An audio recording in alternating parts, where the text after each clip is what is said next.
for the Pledge of Allegiance, please. I pledge allegiance to the flag of the United States of America and to the republic for which it stands, one nation, under God, indivisible, with liberty and justice for all.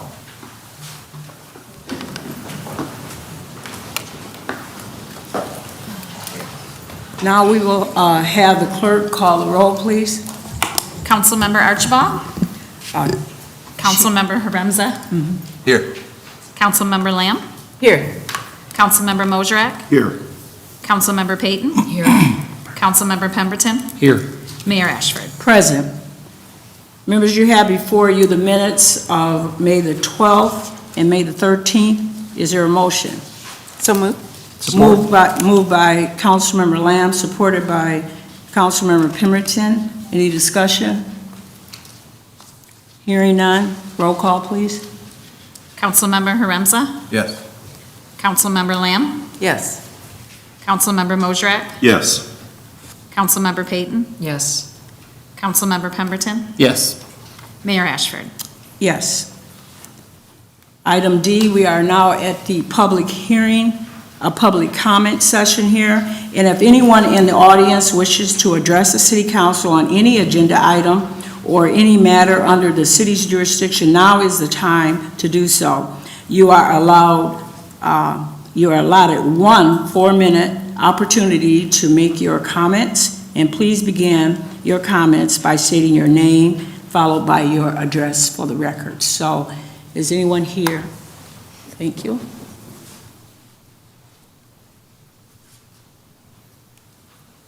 Good evening, Mayor, council members. My name's Ken Harris. I live at 1521 Wells Street in Port Huron. What I'd like to talk to you about tonight is several things. First off, the budget. You know, the number one thing in the budget that got me is I know last year you got a significant increase in funding for the city council. Yet this year again, we got a $28,865 amount going to city council. Do you really need that money? I don't think so. You know, when we look at this budget from the ground up, we had our city manager brought it to our attention that, you know, it was going to be a tough one, that he cut back $300,000 here and $400,000 there. But you look at these expenses. City assessor, these are new monies, $49,000. Income tax specialist, $44,000. Human resources, $48,000. Police administration, $25,297. Detectives, $154,846. Patrol, $615,619. Fire, $596,000, $521. Inspection, $69,921. These are just a few examples, and I don't hear any indication from the media or the city department that they're going to try to lower these things down so it don't bounce back on the taxpayer. Number two, the base thing, I think I kind of wanted to share some thoughts. Kathy McCready here kind of comes in and takes care of representing the Harrison Point neighborhood. And I'm just here to say that she's kind of a team player. She does everything she can for the city of Port Huron, but in the same time, she's a leader for Harrison Point. Other issues, talking about Harrison Point, last year we got some of the street renewal over there. And I noticed already that less than 1 year after this renewal at 16th and Wells Street, we have 3 stress cracks in the street already. And during the project, I had the chance to go out and measure it. They only put 1 inch of asphalt down in that intersection, which I think is illegal.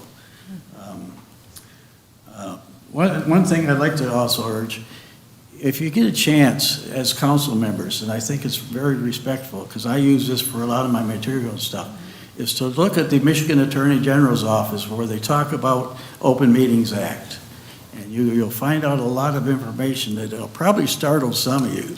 But I mean, it's one, and especially one to look for was Frank Kelly in opinion number 7,000. That's probably a leader, and it hits all the bases at the same time. Thank you very much, and have a good evening. Thank you.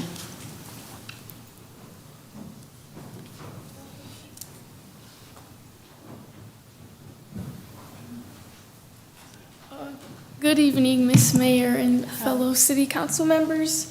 The youth are working with a campaign for Can you tobacco. restate your name My and name address? is Adriana LaCroix, and I live on 2310 Ashland Court. Our youth council is working with a campaign for tobacco-free kids, and these are fellow Port Huron NAACP youth council members. The youth council of the NAACP are striving to have positive health outcomes for the youth, people of color, and people all over the world. I'm here to address the need for a tobacco-free world. Tobacco products have a detrimental effect on our community. According to the 2021 CDC National Tobacco Survey, e-cigarettes remain a serious problem, and they are mostly used by the youth. Nicotine levels in the e-cigarettes have increased dramatically. More high schoolers use e-cigarettes compared to adults. There are many unknown health risks to e-cigarettes, but we do know that smoking is a major cause of death in the United States and causes cardiovascular and other chronic diseases. Each year, tobacco use is responsible for $241 billion in lost productivity due to tobacco-caused illnesses. Tobacco smoke contains more than 7,000 cancer-causing chemicals. Every day we go without menthol and tobacco is a victory for our minds, bodies, and futures. While we cannot control the FDA, we can control our local parks, beaches, and public places kids play. So you may be wondering what this has to do with the mayor and the city council.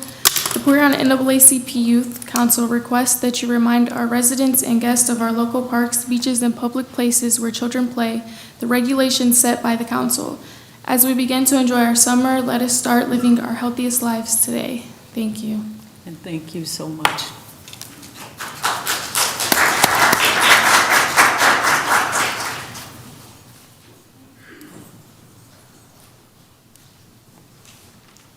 Hi, Rachel Farquhar, 19th Ave. Yes, I'm here to talk about chickens again.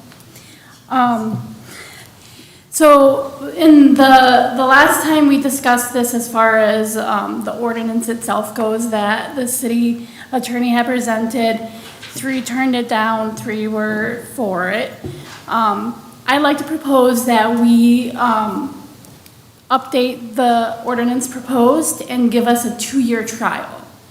So that way it's not a permanent thing, and that way we can show you and show the community that this would be a good thing, that it wouldn't cause problems, that animals wouldn't be abused, and that we can actually come together as a community and allow self-sustainability, which that's my biggest reason for wanting chickens in Port Huron, is the self-sustainability. And the other benefits include educational purposes for children and families, teaching families how to maintain animal care. Chickens are relatively simple animals to care for, and to come together as a community. Extra eggs can go to churches for their breakfasts, can go to other families in the neighborhoods to help provide those families with nutrition. If you really think about like our soup kitchen here in town, they have seen more and more visitors every week than in previous years. Our resources that we're providing to the community, and that the churches and other organizations provide to those who are less fortunate in the community, have been continuing to grow year after year. We're seeing more need. And this, allowing families that have their own chickens, would help relax the burden on outside resources. And then the other thing I'd like to point out is I have mentioned before that I had started a backyard chicken group for Port Huron. And we have been put to use by people in the township who are welcome to join our group. We have helped get out word about 2 chickens that were lost for an hour or so in the township. Their families found them pretty much right away. The post was probably up for about 25-30 minutes, and then the family came around. And then we helped rehome 2 roosters who had been put into the group of what were supposed to be hens from Tractor Supply.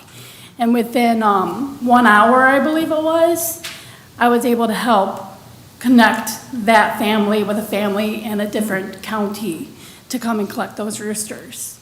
So that's just kind of like the whole idea of having a backyard chicken community group to help facilitate the possible excessive needs that allowing an ordinance like this to be put in place can be beneficial. We can help take the burden off of the city itself, off the neighbors itself. Neighbors are welcome to contact us and say, hey, my neighbor's kind of smelly, would you mind going in and helping them?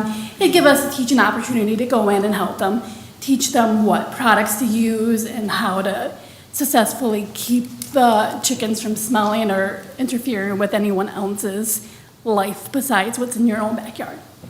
So I really ask that you think about and discuss adding to that ordinance that. Rachel, I'm sorry, your time is up. Thank you so much. Is there anyone else here wishing to come before the Port Huron City Council this evening?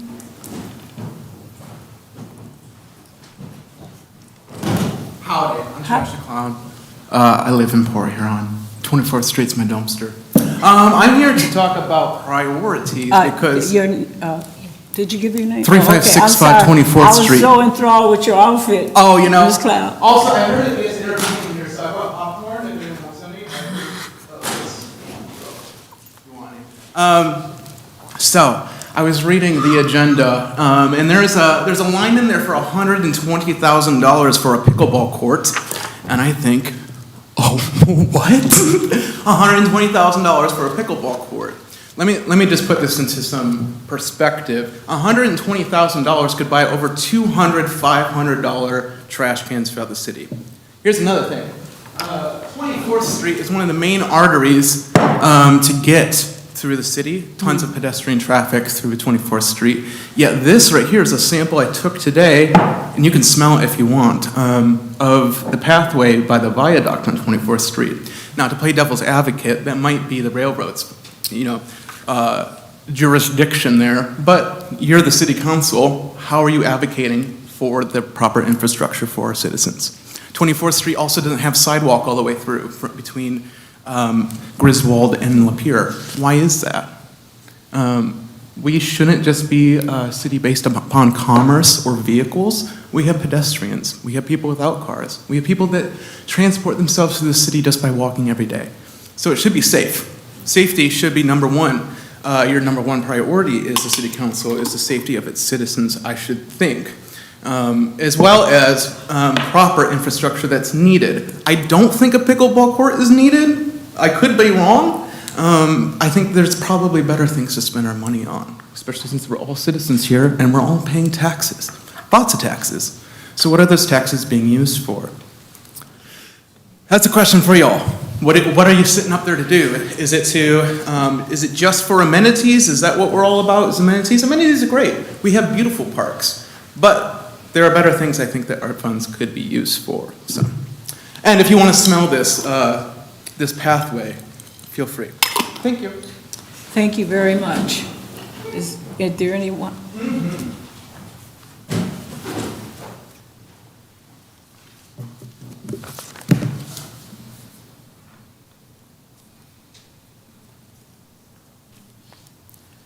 Trey Smith, 1640 Cleveland Avenue.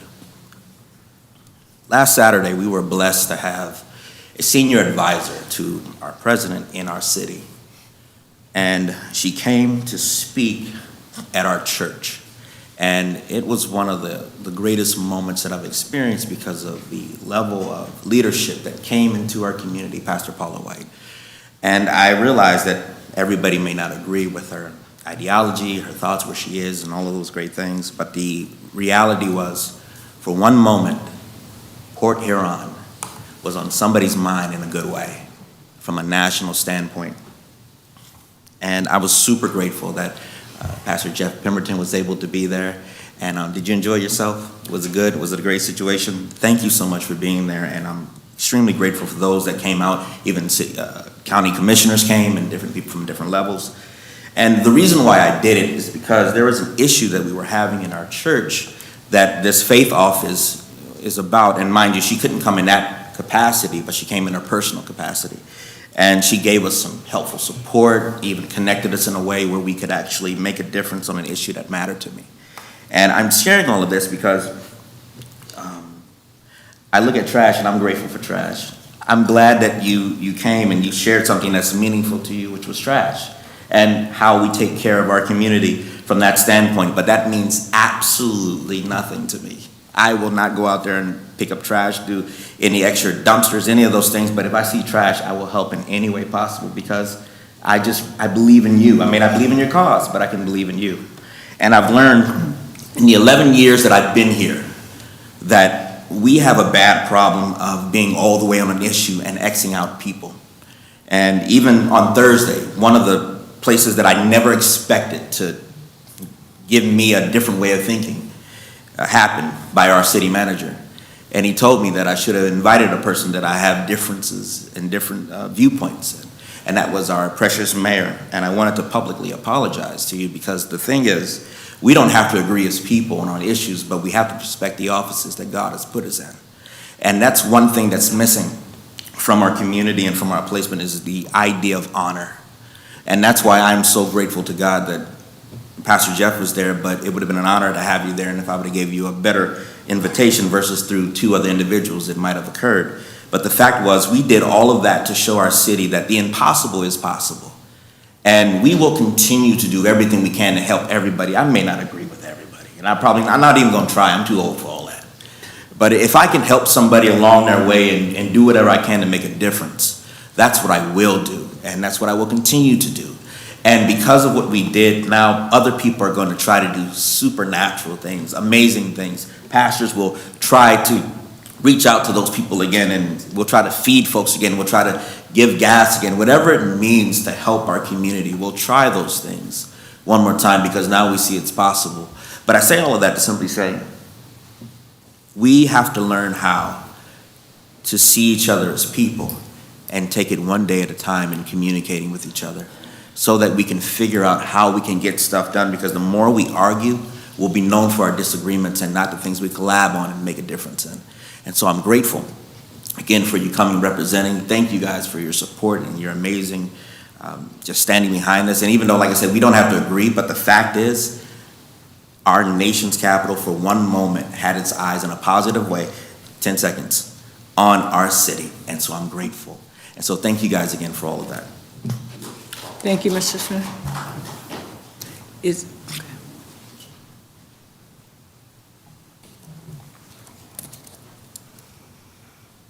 Hi there, my name's Jessica Jeffrey. I live on 1013 Garfield. I was not planning on speaking, but I have to push back on what was just said. Having the White House Faith Advisor here was not a good thing for Port Huron. Having the entire world see her here being invited into Port Huron makes the entire world see that Port Huron is one black and white community. They think now that Port Huron is a fully Christian community, that we all believe in everything that she said. A lot of the things she said are very hurtful to a lot of the marginalized communities here. A lot of the trans communities, a lot of the pagan communities, everything that she said in that 2-hour lecture is very hurtful to a very big majority of this city. And the fact that the whole world saw us in that sermon is hurtful, because now everybody that sees that sermon and sees that she was welcomed into Port Huron by somebody as a name in Port Huron is going to see us as that. And that is hurtful on a larger scale than anybody other than somebody as the majority could ever even feel. And I think that you all need to think harder on that. Thank you. Thank you very much.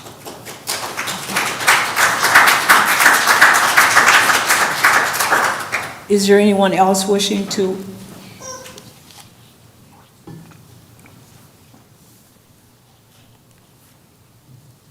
Good evening. Curtis Carl, Port Huron Township.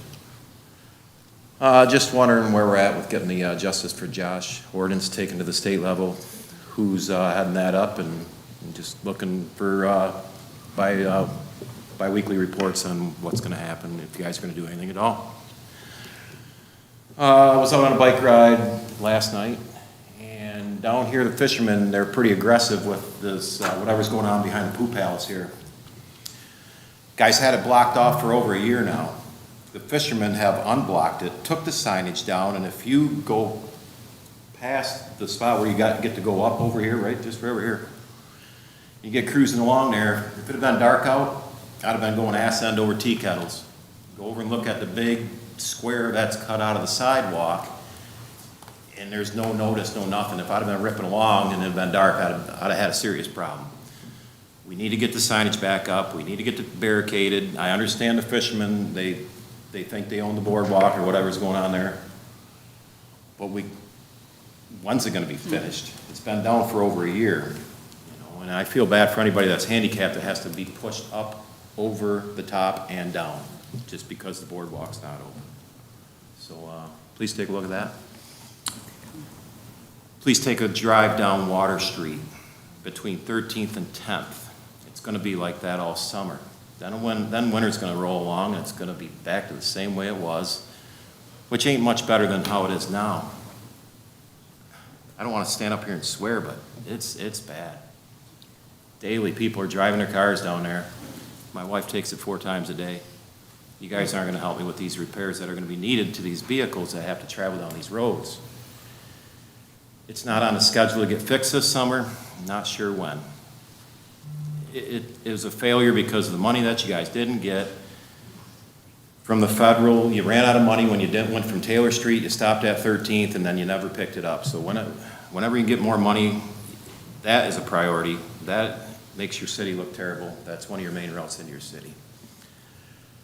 The old canal, last time I spoke about the dam that was put in, the coffer dam or whatever, James said that that's only to be removed when we have a 100-year flood condition.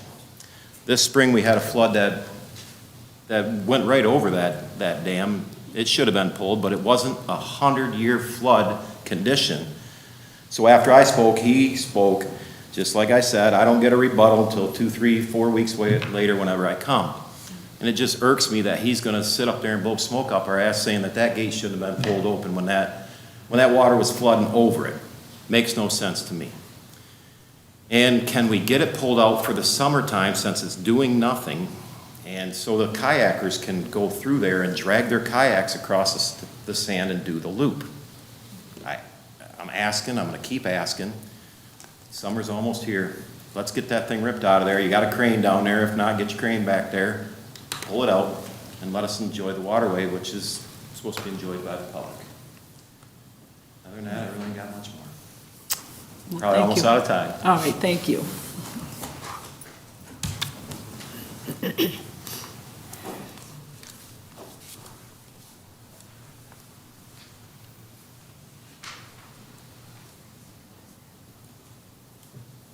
Good evening. My name is Brandon Untoon. I live at 829 Prospect Place. Mayor Ashford, members of City Council, and fellow residents, I appreciate the chance to speak with you tonight. I'm here to express a concern that I know many residents share, particularly those of us that live in immediate proximity of Edison Parkway and Prospect Place, right by Pine Grove Park. As many of you know, there was a recent high-speed chase through the city that involved the suspect driving dangerously and firing several shots from a firearm on Prospect Place on the northeast corner of Pine Grove Park. This happened Saturday, May 17th, around 7:15 p.m. That's a time when most people are outside enjoying the evening with their families, walking their dogs, taking their children to the park, or sitting on a bench by the river and watching freighters go by. After this incident, Port Huron police officers came to my home to ask if I had any security camera footage showing a vehicle driving erratically up Prospect.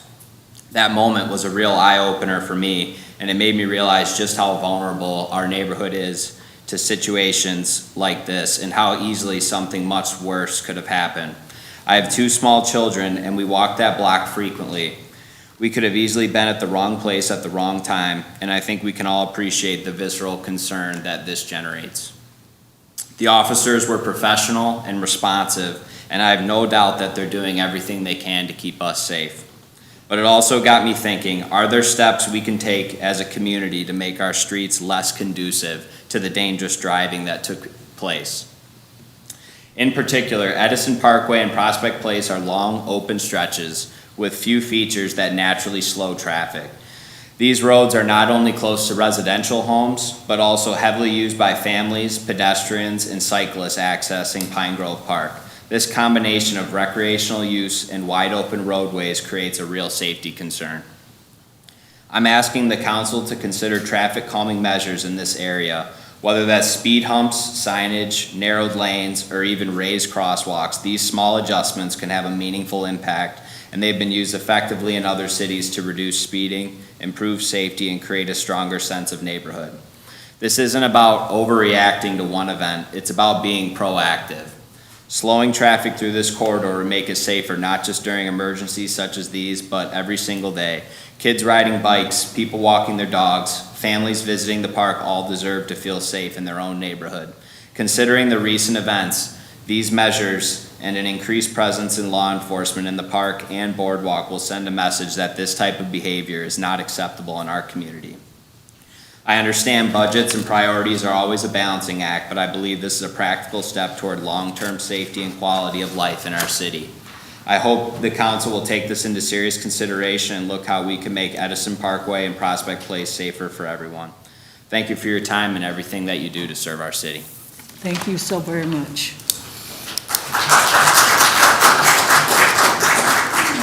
Is there anyone else? Howdy, Tyler Moldovan, Lightship neighborhood. Few things. Just want to touch base. That faith leader that did come to Port Huron. While it's nice to say that, we should all come together and respect our differences, that faith leader thinks that some members of our community should not exist.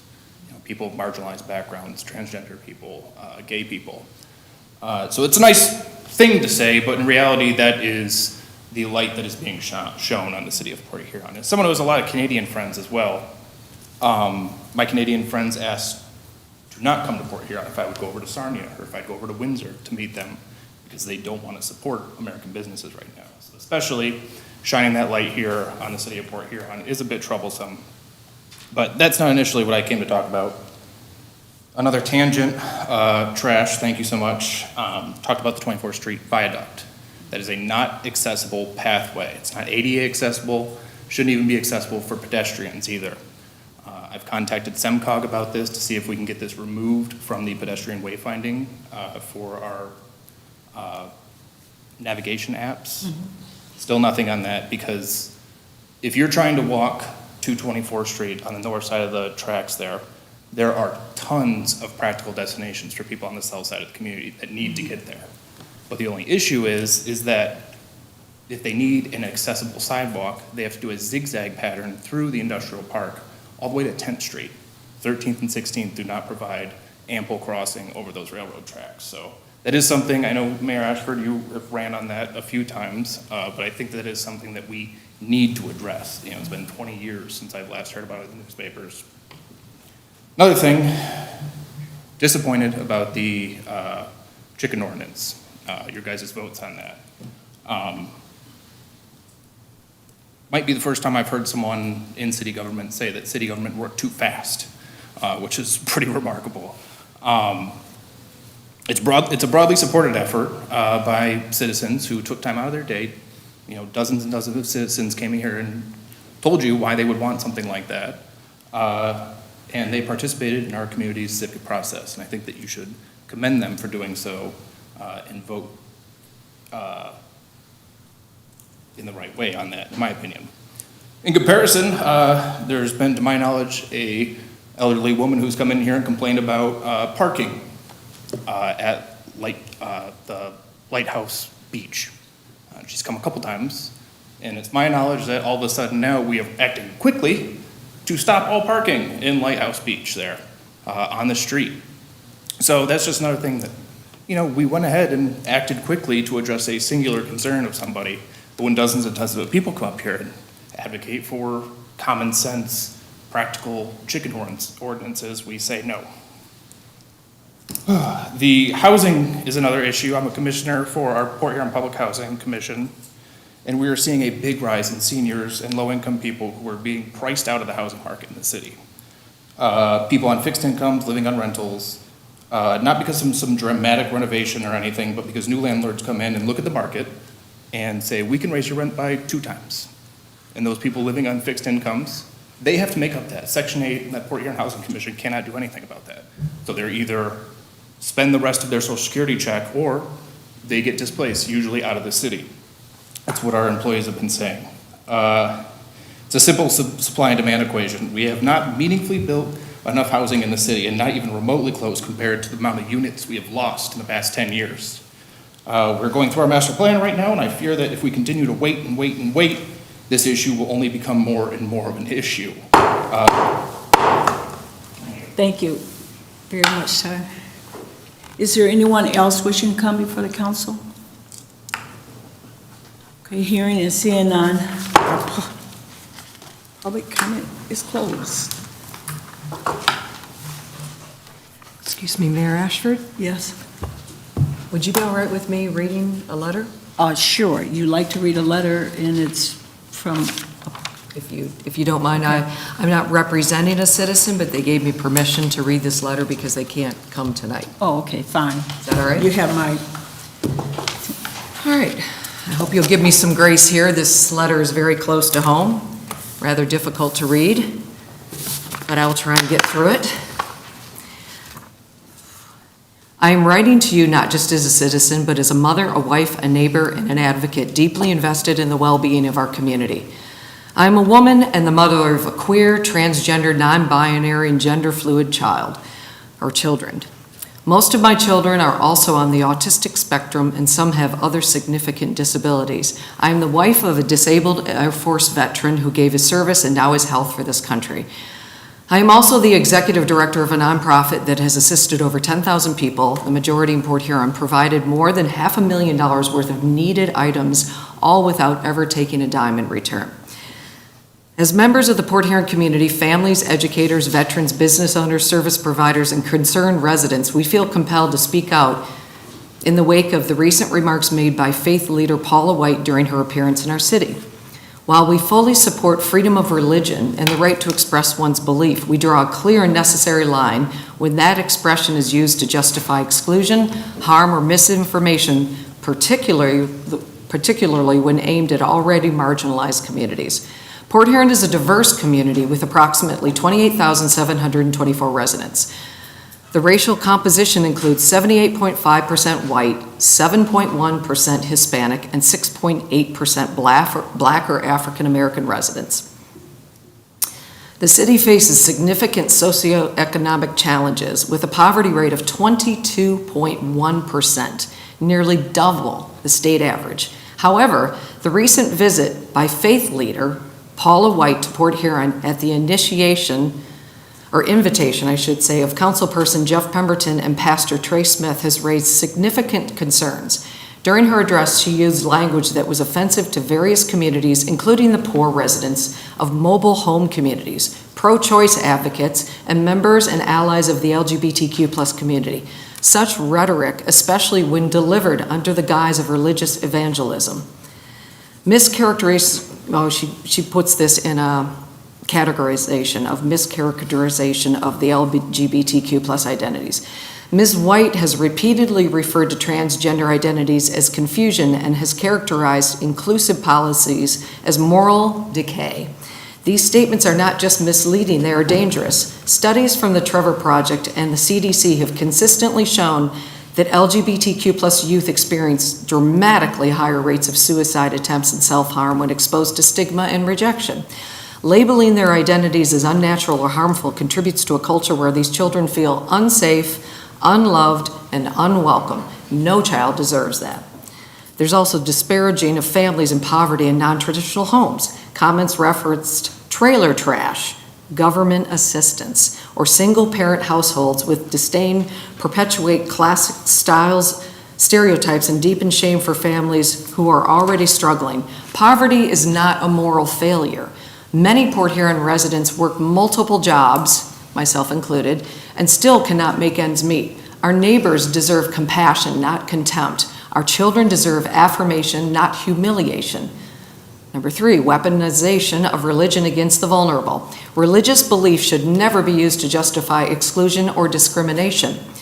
When Scripture is selectively interpreted to demean LGBTQ+ individuals, women, the poor, or those with disabilities, it becomes a weapon, not a source of healing.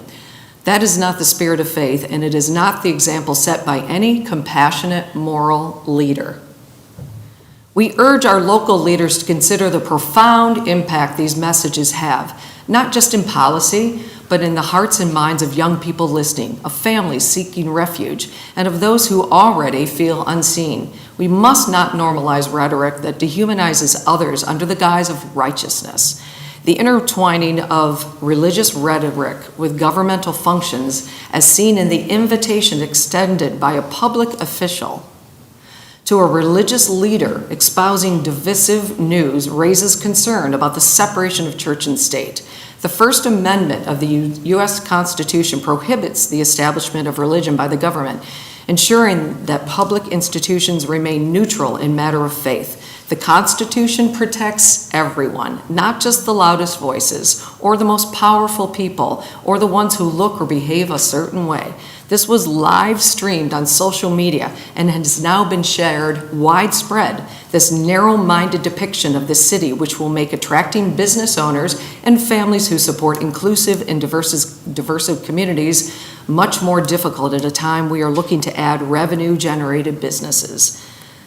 What Port Huron stands for. We stand for truth, inclusion, and the dignity of every human being. We affirm that LGBTQ+ people are loved, validated, and vital members of our community.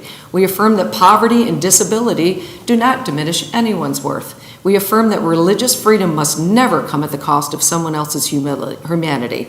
We believe Port Huron is stronger when we protect, not persecute, our most vulnerable. Let us be a city that leads with compassion, a city that values fact over fear, a city that understands kindness is not weakness, it's wisdom. To our LGBTQ+ youth, to our neighbors living in poverty, to those targeted by hate in any form, you are not alone. You are not wrong for being who you are, and you are deeply, irrevocably worthy of love and safety and dignity. We call on our elected officials, city leaders, and faith communities to join us in affirming these truths and fostering a Port Huron where all are welcome, all are safe, because we are better than this. Thank you. Jamie Gibson, speaking as an individual, not the executive director of Humankind for Humankind.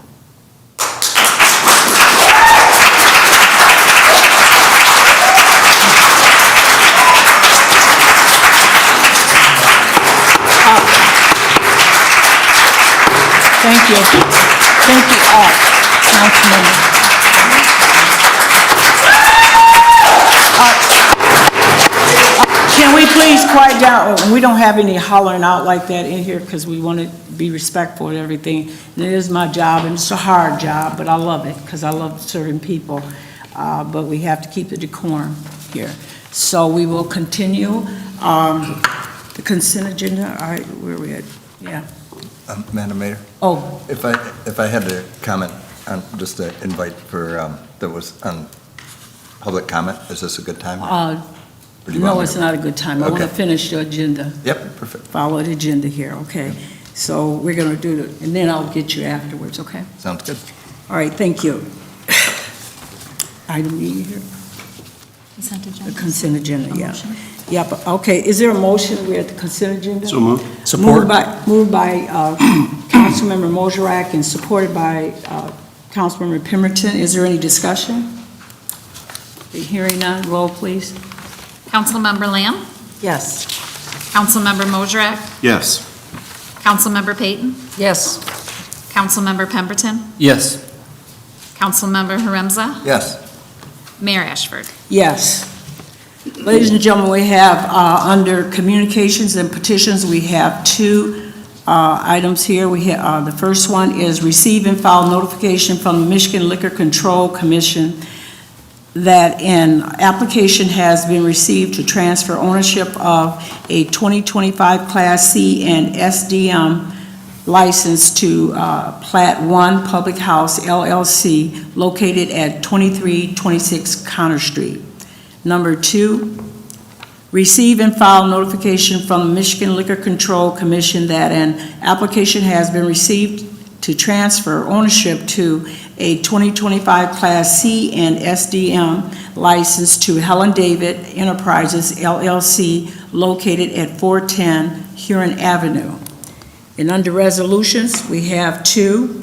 They are as follow. Number 5, approving the scheduling of a public hearing for June 9, 2025 to hear comments on the establishment of an obsolete property rehabilitation act, which is known as OPRA, district for 901 Huron Avenue. Resolution number 6, approving the scheduling of a public hearing for June 9, 2025 to hear comments on the application for an obsolete property rehabilitation act certificate for 901 Huron Avenue. And now we will go back to from the city manager. Number 1.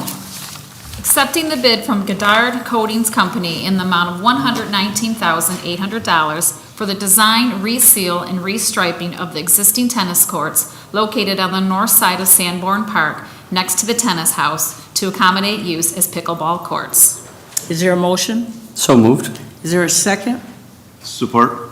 It's been properly moved by Councilmember Pemberton and supported by Councilmember Moserak. Is there any discussion? Hearing none, roll call, please. Councilmember Moserak? Yes. Councilmember Payton? No. Councilmember Pemberton? Yes.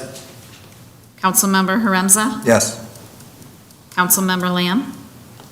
Yes. Mayor Ashford. Yes.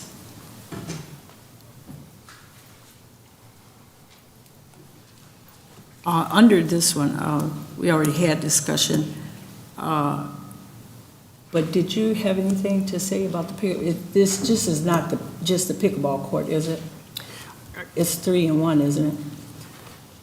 There are other funds from the grant that will be used for other projects going forward. Okay, so it's not solely pickleball, because that came up during the public hearing. Okay, I'm sorry. Oh, that's okay. Okay. Number 2. Okay. Number 2 from the city manager. Accepting the bid from Titus Welding Company Incorporated in the amount of $260,000 for screw pump number 1 repairs at the wastewater treatment plant. Is there a motion? So moved. Support. Moved by Councilmember Moserak and supported by Councilmember Pemberton. Is there any discussion? Okay. Hearing none, roll call, please. Councilmember Payton? Yes. Councilmember Pemberton? Yes. Councilmember Haremza? Yes. Councilmember Lamb? Yes. Councilmember Moserak? Yes. Mayor Ashford. Yes. And that will complete our items on the agenda here. And before we... Resolutions. Resolutions. Oh, resolutions. Oh, my God, I can't believe I forgot that. Resolution. Okay, now, under resolution number 1. Adopting the capital improvement program for the 2025-2026 through 2030-2031 fiscal years. Is there a motion? So moved. Support. Moved by Councilmember Lamb and supported by Councilmember Pemberton. Is there any discussion? I would like for Jasmine, are you prepared to have a few remarks on that one? Oh, which one is it? Is Eric? Eric, can you Yep. give us a few remarks?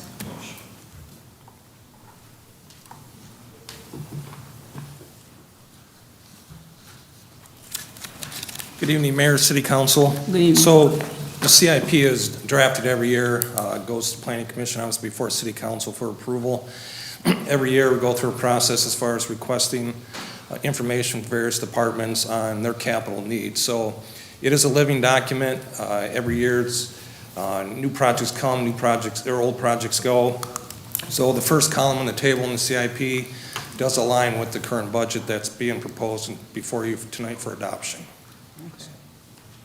Is there any highlights, anything different from, that we should be on the lookout for, or it's just standard procedures as far as the Standard budget? procedures, and there again, like demands and challenges occur in each department every year that are different. So each department prioritizes those challenges in front of them and what we can do fiscally. So every year it changes, and like, we have a lot of capital. We're a large city, a lot of our infrastructure is aging. So at least for my department, we have, the wastewater plant, distribution, roadway, that sort of thing. So all those are looked at. We project what we will need in outlying years for like 6 years and out. And then every year, those priorities change based on funding. And then they have to align with the budget because we need to pay for them and see where we're going. Is that correct? Correct. Okay. All right, thank you so You're much, welcome. Eric. Okay. Let me call for the roll. Yep. Councilmember Pemberton? Yes. Councilmember Haremza? Yes. Councilmember Lamb? Yes. Councilmember Mosrak? Yes. Councilmember Payton? Yes. Mayor Ashford? Yes. Resolution number 2.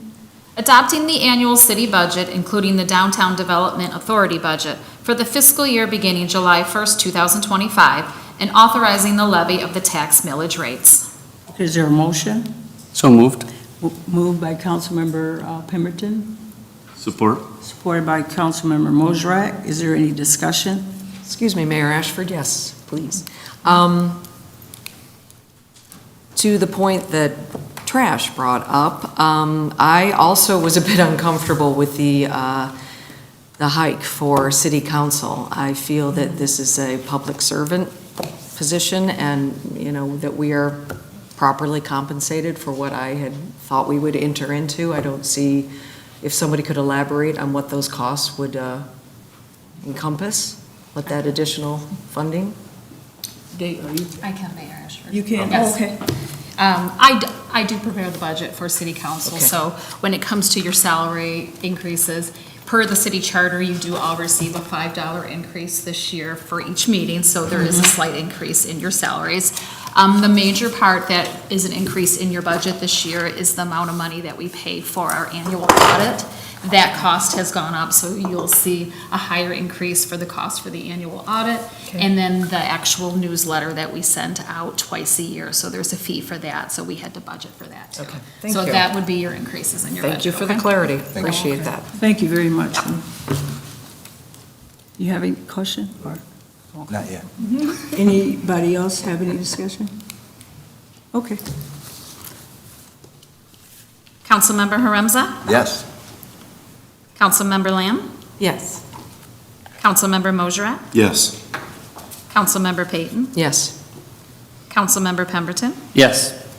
Mayor Ashford? Yes. Resolution number 3. Authorizing and approving the submission of the city's consolidated plan for the 2025 through 2029 and the annual action plan for program year 2025 to the U.S. Department of Housing and Urban Development for their review and approval. Is there a motion? So moved. Support. Moved by Councilmember Mosrak and supported by Councilmember Lamb. Is there any discussion from any members up here? Now, Mrs. Jasmine. Good evening, Mayor and Council. Good evening. I'm hoping you had fun reading 140 pages of a lot of boilerplate. We are required as a HUD grantee to do a 5-year consolidated plan. In that plan, it outlines what our spending goals are for the next 5 years, what our housing community development needs are, and how the federal funds will be spent. As Tyler mentioned, housing is at an all-time need right now, and we have to maintain the housing that we currently have. Our housing stock is older and is continuing to age. So as you'll see in the plan, a lot of our funding, the vast majority of our funding, is going towards our housing rehabilitation programs. We have an elderly repair program, an exterior repair program, and Project Brush Up, which is a paint program. We have unprecedented need and calls right now for these programs, and we currently have a wait list, and all of our 2025 funding is allocated. So we will not have any funding for our exterior housing rehab program for probably the next 12 to 18 months because the funding is committed. So that's what the vast majority of this plan is focused on, is housing.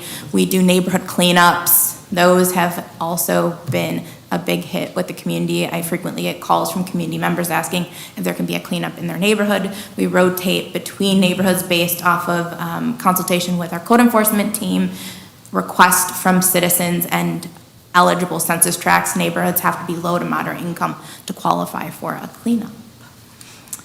And what is I guess the story, how about the grants and everything that's been cut off? Is that affecting us in any way, or? Not for 2025. We received our allocations, which were in line, actually a few thousand more than last year. So that was good news, but I don't know what the impact will be going forward, depending on what the U.S. Congress decides to fund in the new budget.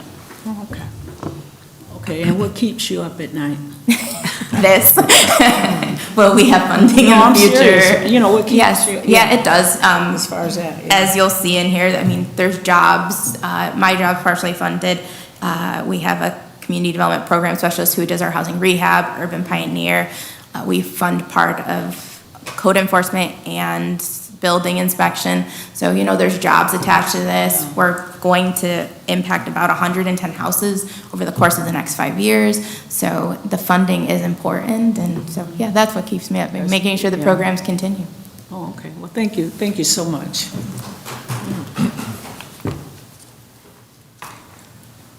Okay. Councilmember Lamb? Yes. Councilmember Mosrak? Yes. Councilmember Payton? Yes. Councilmember Pemberton? Yes. Councilmember Haremza? Yes. Mayor Ashford? Yes. And now, that concludes our agenda. One more. One more, okay. Oh, why do I want to get out of here? Okay, yeah, the next one. Approving the 3-year service agreement with Cone Incorporated in the amount of $2,340 for the maintenance and certification of the elevator at the Port Huron Museum. Is there a motion? So moved. Moved by Councilmember Pemberton and second by? Support. Councilmember Lamb. Any discussion on it? Okay, hearing none. Motion, please. Councilmember Mosrak? Yes. Councilmember Payton? Yes. Councilmember Pemberton? Yes. Councilmember Haremza? Yes. Councilmember Lamb? Yes. Mayor Ashford? Yes. I said this 3 times, and I know it's got, okay, it wouldn't help. We don't have any lights up here. I can't hardly read this thing. It's dark up here. And I don't believe in excuses, so that's not an excuse, but it is a factor. So with that, before we adjourn, Councilmember Haremza has some remarks to make.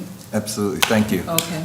Like you said, it's just trying the procedure to try to get, some follow-up to what was mentioned at the public comment, and actually it's a good segue to what you asked as far as the previous council meeting. I think Mr. Harris wasn't feeling good, so he had some questions on the budget and probably couldn't come to that Tuesday meeting for the budget as well. Right. And there was some other comments there, and I think the main part, like, as you get into more details, the broad strokes, hey, city council got, extra money, but it's all the details. So I'd just like publicly extend an invite to Mr. Harris and maybe to sit down with me and James and just be able to answer some of those questions for him so we can talk through the budget that we just approved and get him the answers he wanted.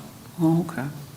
And then I think my other comment, if it's okay, is sure. just on the public comment about the chicken ordinance. Since I've been up here, there hasn't been this many votes that were this close, plus we didn't have full attendance that night. So I would just make the comment that I'd just like to pursue the option of finding some compromises. Maybe that's something that can get worked out in the legal ways of trial, etc. So I just would like to look at that option, so, and give people more time to review all the information. Mayor Ashford? Yes, Councilmember Lamb. Just to follow up with that subject, I have requested that we have our group get together, however, with James, and he said that he was going to set something up with the chicken ordinance so we can discuss more in detail. That'd be great. That'd be So great. we are following through with that. Yeah, and that'd be the first time because we never had the discussion, and I think it went backwards. It's not so much we were against anything, but just as a FYI, the city manager works for the council, and when he brings things, he's supposed to do his due diligence, what's all involved, because it's not just you asking for something, but how does it impact the whole city in its entirety, you know, the extra things we have to do, like we got the blight officers here, how are we gonna configure that in there? In other words, you just have to have, clad tight how you want it, so it's not so much we're against anything, but he has to sell that on those bases. I'm probably using the wrong word, sell it, but anyway, bring enough information to this council so we can intelligently look at it and know what we're looking at. I think we got more information out of the people doing your due diligence. I learned a lot from Tyler and Ms. Farber. I mean, they really went through it like detail, what you gave us. So, but that needs, and I shared it with the city manager. So he needs to collectively do that, and that's his job. He's supposed to, he works for us, and we need to do that. So, point well taken. And yes, we are going to, the clerk and I, we were talking about the group meeting, getting together. We had already talked about that, and that will be one of the things that is on that agenda when we go into session. Thank you. Yeah, so we're kind of ahead. And just as a FYI, at the last meeting on the evaluation, that will come back. Got a call from you today. It has to come back before the council, and the question is, do we evaluate the city manager? And we do it every year, and I don't know what's different this year, but we'll find out. So just don't want to leave people on a cliffhanger like we're not doing anything about it. We do these things and have these spurts and no follow-up. We always want you to be followed up with what is happening next, just to keep it in perspective. So I want to thank everybody. Does anybody else have anything to say, though, to add or anything? Okay, I would just want to thank everybody who came before public hearing, because we don't know what we don't know. And certainly the safety at Pineville Park, I've been down here doing the same thing you did. And perhaps in one of our meetings coming up that we will have the chief, just come forth, give us some kind of snapshot. What can, we be aware of, as far as safety, because we never know, and I think that's long overdue. They need to be in here. We shouldn't have to wait for something to happen to know how we are protected. So they need to be visible all the time. Safety is everybody's business, and we certainly need our chief and our Port Huron Police Department on the job, letting us know what we can expect. Now that's big time. So, and then another one, we had a productive meeting, Chief Kerrigan, Eric Witter, and Britt, I think, okay, with the Blue Water Bridge, all this traffic that's going on, and like we're going every which way. You all want to know about that too. So we're going to try to get them on the agenda. I think it's June the 9th. We're going to ask for that to be placed on the agenda. Anybody have any objections to that? To have that placed on the agenda? So we're going to bring them in because it's a lot of truck traffic, and the projections are it's going to triple because they're not going out of the Ambassador Bridge because their toll rates are $14 and ours is $4. Is that about right, Eric? $4. I know it's higher. The toll rate is why the truck traffic is converging. Apparently they did raise it. Yeah, so they're electing to go through Port Huron. So we always want to keep you informed and abreast of what we're doing, and if we're not doing something that you think we ought to be doing, just please let us know. We don't have to agree with it, but we work for you, and just let us know what you want to make happen here, okay? You know, this is our city, I love our city, and, you know, and just because we have these things up here, you know, we can have them, but you get over and you move on. Something we call overcoming, SOS, I call it stuck on stupid. But, you know, we got to do what we have to do, and we have to make sure that you are taken care of as a city. So with that, is there a motion for adjournment? Motion for adjournment. Second? Have a nice evening.